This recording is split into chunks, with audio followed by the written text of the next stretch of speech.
Hi, everyone. Welcome to Blockchain Value. This is a place where we talk about blockchain, crypto, Web3, and all kinds of other stuff that is going on. And what's going on today is a down market in crypto. And that's what everyone is talking about. And if you've been in this space for a while, this is an ongoing conversation. You're up or down. It's sort of a sport to watch. And people make all kinds of predictions and give you all kinds of advice, whether it's a good time to build, the bad time to build, a good time to invest, a bad time to invest. This is not an investment advice, but I think it is useful if you're interested in the space to reflect where we are, where we've been, how we've been in this situation before.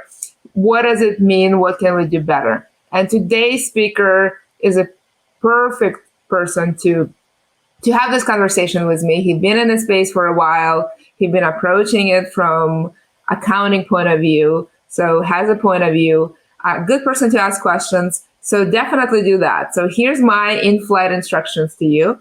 If you have questions, do ask them. Say hello to us. Say hello to my guest. He's a wonderful man. And what I know for sure is that you will learn so much better if you actually engage and ask questions. And two, if you find this conversation useful and you have somebody in mind that should also be part of the conversation, let me know. A good place to do it is to put it in the comments of this post. The other great place to do it is to ping me on LinkedIn. I am pretty responsive. I don't respond every day. I do respond about once a week. That's all I have time for. But I definitely respond, especially to useful suggestions. So with that in mind, we're going to get on with the flight. Jeremy, welcome to the show. Please introduce yourself. Thanks for having me, Olga. Appreciate it. For those of you that don't know me, my name is Jeremy Now. I'm a director and product manager at Armanino LLP. Armanino is a top 20 U.S. accounting and consulting firm, and we got our start in crypto and digital assets back in 2014, performing various services for exchanges, miners, funds, wallet providers, protocols, and all different actors within this space. I kind of fell down I'll go ahead.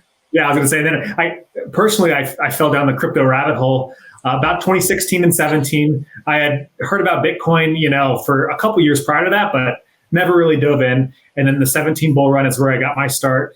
At the time, I was looking at wanting to buy a house. So I just went down this rabbit hole of learning about how the banking system works, how fractional reserve banking works, how interest rates work. And I thought, wow, this is really interesting.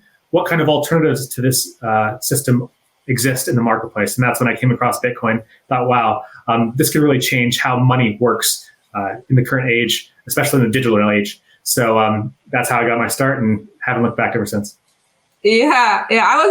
You sort of anticipated my question. I was going to say how a guy named Jeremy falls into the rabbit hole. And you just answered that question. So thank you for that. I remember you and I met around 2015, 2016. Our offices were a few blocks away. We were both in blockchain crypto at the time. And I remember thinking this guy on the finance side is probably the geekiest conversation I've had. And I loved it. So hence why we're having another one today. Before where you are today, before getting into crypto blockchain on the kind of finance side of it, and this is a technology that has a very strong component in law, a very strong component in accounting, and a very, very strong component in technology. So this is a complicated technology because everything around it is complicated. So today we're gonna geek out on the financial piece of it. How did you get to crypto as a finance professional?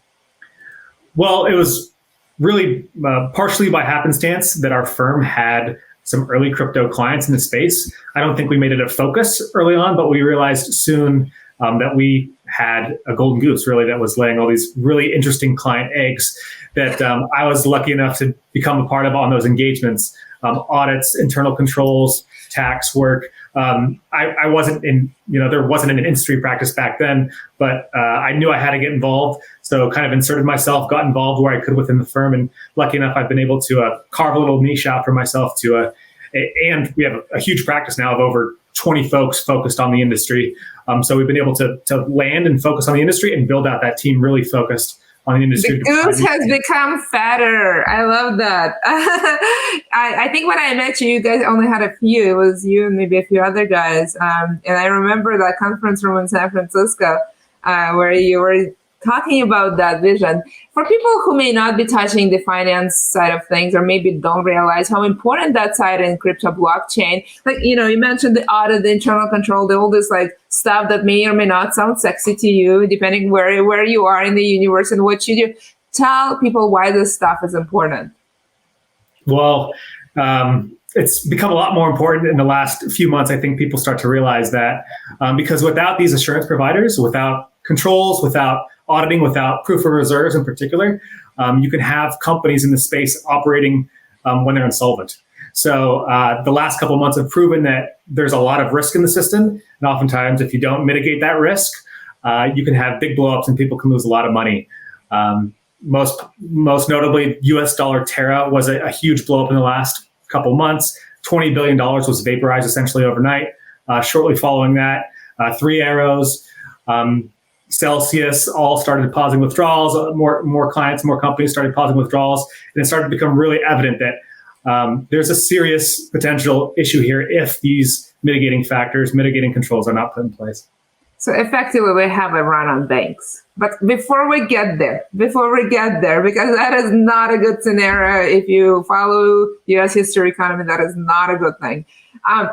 Let's take a step back. We'll talk about proof of reserves because that you're an expert in this, and I definitely want to define it and kind of talk about it. But let's talk about market.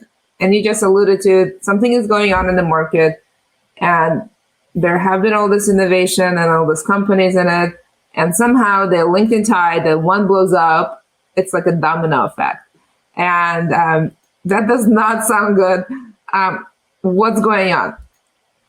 Yeah, you alluded to it. What's happening is what we call a liquidity crunch. And what that means is people are a lot less wealthy or have a lot less assets than they think they have. Oftentimes, this occurs because folks are lending and borrowing among customers like users, retail in the space, or other companies within the space. And for instance, let's say I wanted to borrow some money from Olga. She lent me, 10 Bitcoin. And I started having financial troubles. Maybe I put that money into Terra and it blew up. All of a sudden, my liability or Olga's asset that she thinks she owns from me doesn't exist anymore because I'm bankrupt and I can't pay her. So now all of a sudden I'm bankrupt, and now Olga has a huge hole in her balance sheet. And then she might have problems now paying her other counterparties back. So it becomes this domino, contagion, reflexive issue where one blow up can lead to all these trickle impacts that affect everyone in the industry. So there's been a couple of these circumstances in the last couple of months that have kind of kicked off and act as catalysts. One of them was US dollar Terra, where $20 billion in a stablecoin was vaporized overnight. Another one, I think, that was also a big contributor to this was the Grayscale Bitcoin Investment Trust. Was a very popular trade whereby crypto companies, they would take user deposits in, and they would deploy that Bitcoin to essentially purchase an instrument called GBTC that was trading at a premium. So they take customer deposits, convert it to GBTC because it had a 20% premium, and pocket that difference. The problem is that that premium of 20% became a discount of 30%. So instead of pocketing that 20% difference between Bitcoin spot and GBTC, this investment vehicle that they could essentially convert their Bitcoin into, it became a 30% discount. So they had huge losses that I think were kind of some of the key catalysts that led to these losses initially. And then that started trickling to all these different parties within the space. Think Three Arrows, and that also led to Celsius, Three Arrows Capital, Voyager. All these trickle-on insolvencies, I think, stemmed mostly from those two circumstances. Of course, there could have been better risk management procedures put in place, but hindsight's 2020. So it's a problem of I owe you money, it's your problem. That's the problem, right? You as a creditor, you're not always in the better position. Sometimes in the bad position. We have Marco who joined and saying hello. I encourage folks to ask questions. Remember, being engaged, you're part of the conversation. Encourage you to be part of the conversation.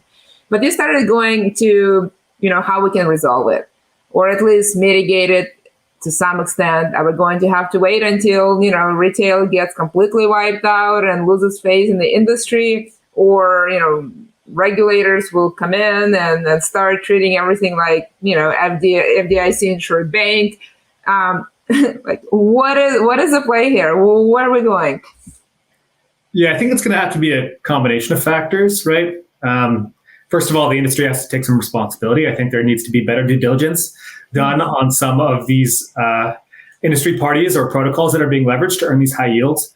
For instance, if you were the incentive to buy and hold USD Terra was to buy it and then deposit it into a protocol known as Anchor on the Terra blockchain that would promise 20% yield. The problem is that a lot of people interacting with this product didn't know how those yields were generated. And there's an old adage that says, if you don't know where the yield comes from, you are the yield. And we ended up moving that the hard way. This is old school. Yeah, it's been around forever, right? But it's been applied. The same rules still apply to this industry. Of course, there's other things that we can do. There's a lot of unsecured credit and loans being issued, right? Even retail is basically providing unsecured credit loans when they deposit into these lending platforms, and they don't even really know it, right? Because when I deposit Bitcoin into a lending protocol, I don't own Bitcoin anymore. I own an IOU from that protocol or that platform to pay me back when I ask for it back. And that's not always guaranteed, as we've started to learn. Yeah. This interdependence is in any economy, right? That's what creates the multiplier effect when it goes up, but it also works the other way when it contracts, and that's a scary place to be if you're putting all your eggs in one basket. I'm going to continue on your golden goose analogy here. So, I love that many Americans learn about all kinds of things, like world geography and basics of economics through traumatic events. We're right. And right, you learn through pain. And right now, we're all learning about the principles of, economics, macroeconomics. I love that. Let's talk about, you alluded to the proof of reserves. And that's not a term that you hear it sometimes, but I would like you to define what it is, and then maybe tell us kind of more, how it would be useful. Yeah, so proof of reserves is essentially a process to demonstrate that a company has enough assets to back all the liabilities that they've issued to their counterparties or to their platform users. So said another way, I kind of alluded to it. When you deposit Bitcoin into an exchange or a lending protocol or even a DeFi protocol, what you're doing is you're depositing your real Bitcoin, right, that you held with your private keys. You're depositing that, giving it to someone else, and receiving in return an IOU, a receipt, right, to hopefully get that Bitcoin back when you want to withdraw it, right? But what you've done is you've created a asset liability pair, right? There's the asset that your counterparty holds, which is the Bitcoin, and you own a liability from that issuer, right? So the idea is proof of reserves the process can confirm that the issuer has enough assets to back all these liabilities that they've created and circulated to counterparties. Is there an analog, a fiat concept that parallels to this? It's kind of like a financial statement audit a little bit, but the scope is more defined in this case, where it's focused on customer assets and customer liabilities. But what's really unique about this process is that there's a unique part of it that doesn't have any equivalent in the analog world, and that is the ability to use cryptography to enable users to confirm that their account was actually included within the proof of reserves assessment. So you can use, I don't want to, nerd out too much, right? But, no, go for it. We have an audience. I have an audience that is asking about stablecoins, so go for it. I think you're among friends here. Awesome. Yeah. So you have this asset liability pair, right? You can of course confirm the totals, right? But there's some exchanges have initiated a process where users can use cryptography and Merkle trees to confirm that their account was included within that liability side of the equation using Merkle trees and cryptography and proofs. So that's something not seen in the analog world, and it's something that I think maybe the analog world could pick up. Yeah, no, that's very interesting, and I think you're right on point. I think the analog will be learning from the crypto world, and they're going to be running in parallel, and they both have this problem because in addition to the crypto challenges. We also have the world economy challenges. Those are very interesting challenges that are existing in parallel. How does it all work? You kind of alluded to part of it. Sometimes I think in crypto we think stable coins is like the C vitamin that like helps you no matter what. So is it a Tylenol or a vitamin C that helps you, or like what do you think? The nuance is that not all stablecoins are the same. So proof of reserves like processes or procedures can be performed for many different types of stablecoins. The most popular, let's say if you had a dollar-backed stablecoin, right? You could confirm, hey, there's enough dollars in the bank to cover all the tokens issued and outstanding on a blockchain, right? That's a relatively simple process. Most of the top stablecoins issuers are receiving those attestations at least monthly, but even more frequently. The problem with UST is that they were a different model. They were algorithmic, decentralized stablecoin, right? They didn't follow that one-for-one backing model. They used different mechanics that ultimately ended up unsound. And if you want to learn about the details, it's quite fascinating to understand how it proposed to work. And I figure that actually the folks behind UST might have started to realize like, hey, this might not work long-term, because they started to attempt at the end to back it with Bitcoin, which actually ended up exacerbating the problems when the liquidity crunch happened. But it really does depend on the type of model, but most models can get some form of proof of reserves like assurances if you can look behind the backing of it. I'm going to insert some drama into conversation, and I'm going to ask you, I'm going to put you on the spot. So that's why I'm telegraphing it. If it's so good, why isn't everyone doing it? Yeah, I mean, in my opinion, it's a lot of people don't know this actually exists, right? So oftentimes users don't know this exists, right? They just haven't thought about it or haven't seen it before. Then platforms don't know this exists because maybe they're newer or they just haven't thought about this. There's also a problem with assurance providers in this space. There's not that many audit and accounting firms doing this. There's about 5 different accounting firms doing stablecoin attestations. There's only been 2 that have ever done something like this for exchanges. There's only one, Armanino, doing this for lending protocols, exchange-traded products, and more asset liability circumstances. So I think it's a matter of education. I think what we've seen in the last couple of months is that, wow, this is something that can be really, really valuable, and it's finding product market fit from our side, but just general utility from the marketplace perspective too for users, right? They want to know who's solvent. They want to know who's backed before they make investment decisions, really. I love it when accounting firms talk about product market fit. It's music to my ears. It's awesome. Okay, well, let me ask you differently then. We have some really smart regulators. They're generally on top of it. I know that because I interacted with them at some point in time about crypto and blockchain.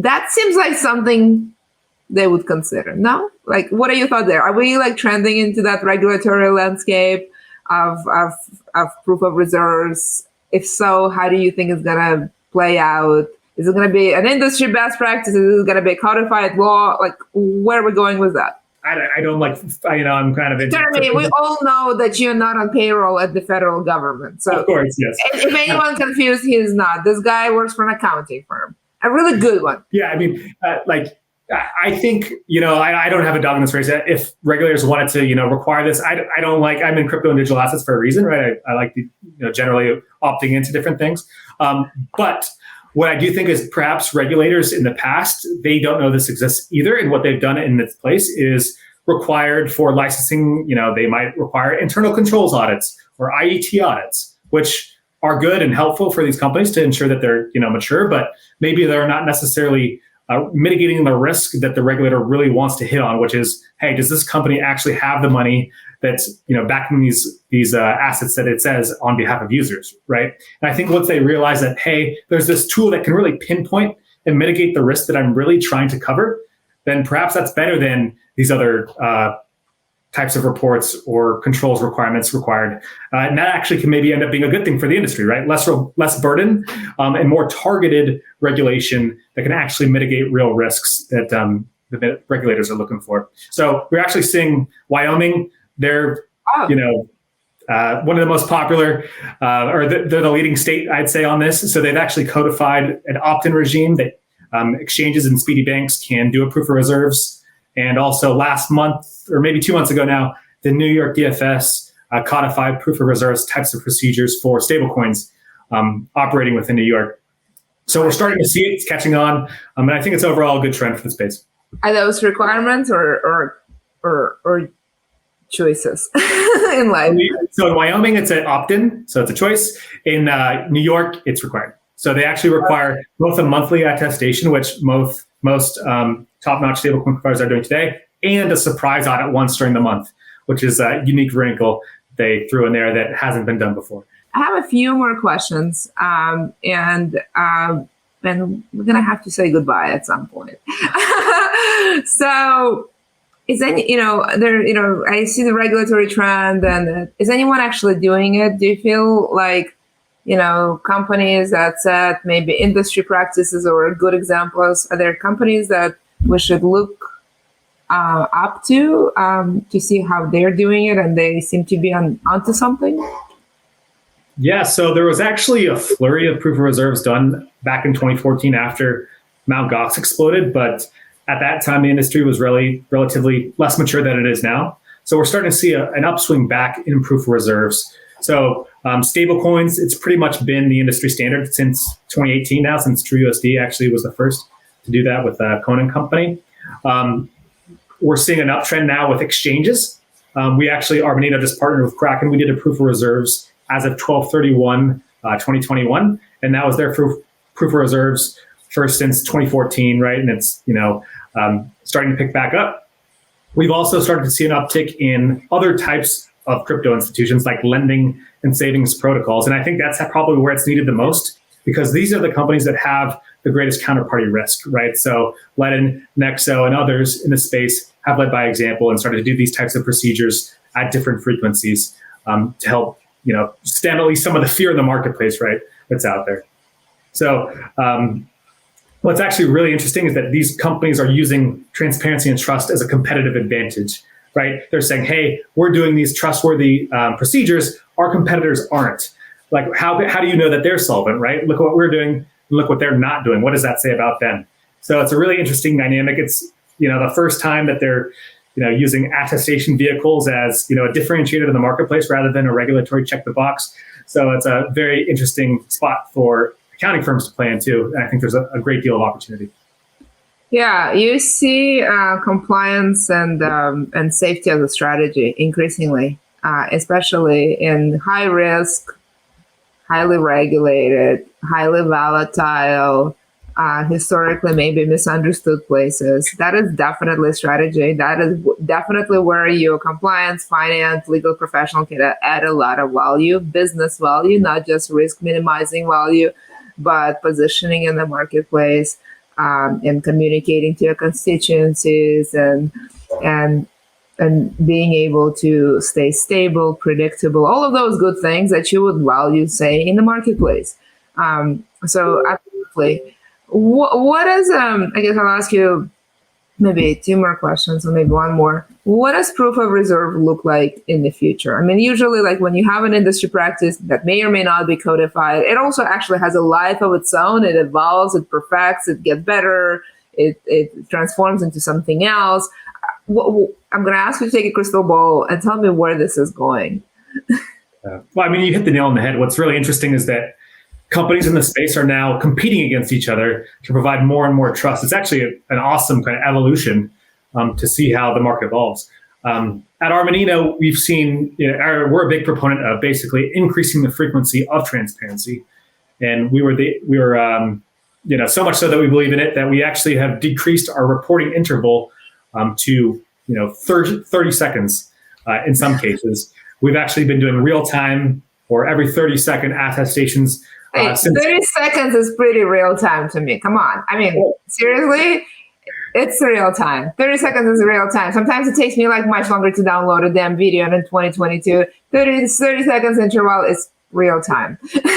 We'll take it. Yeah, we try to be precise, of course, but we've been doing real-time attestations for over 2.5 years now. We've been providing that service for TrueUSD and confirming or attesting to their reserves in real time now for over 2.5 years. And I think this hopefully picks up, right? I think it's just really, really valuable for the marketplace, right? Instead of getting these attestations every 30 days, now you can just go whenever you want to, look at the reserves. You can do it at any point in time that you want. So I think that's a huge, I hopefully that, picks up.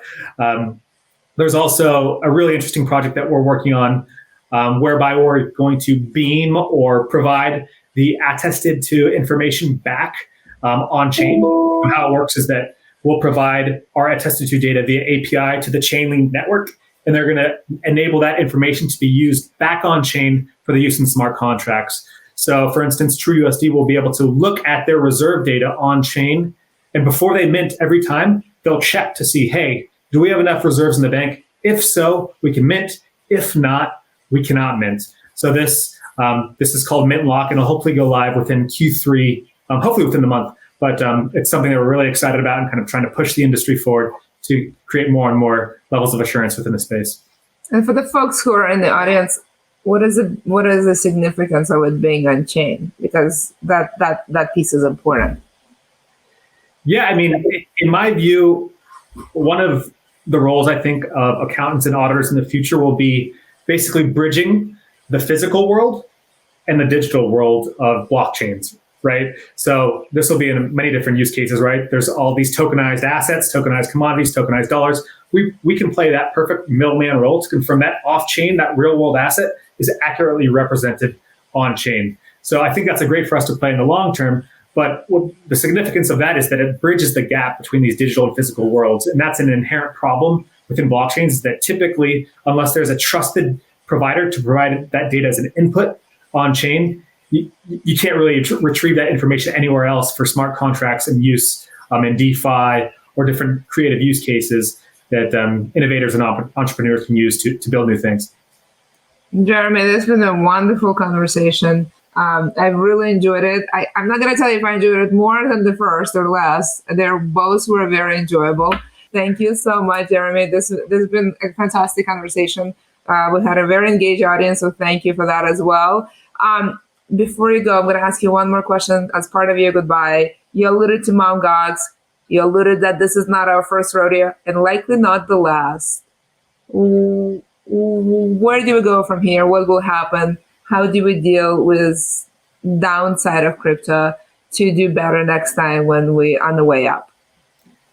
Yeah, so I mean, in my opinion, a lot of times there's fear during these bear markets, but oftentimes with experience, there comes a little bit of perspective, right? So this is like my second and a half cycle, right? And you start to worry a lot less, and you start to zoom out, and start to have a little bit of perspective, right? So those that are new to the space, this has happened in Bitcoin, 4 times before, these 80% drawdowns. This is nothing new, right? Of course, this is going to be a volatile market. But what you can do during these bear markets is a great time to build. It's a great time to learn. And there's a huge opportunity for that next cycle. If you wanted to get involved in the space, you can take your skill set, your knowledge that you know today, and apply it to the industry. I know that's what me and Olga have done, right? We've been accountants, auditors, lawyers. We had that background and that expertise. And now we've applied it to this industry with all the huge opportunity that there is. So I think there's a lot of place for growth, a lot of opportunity in the space.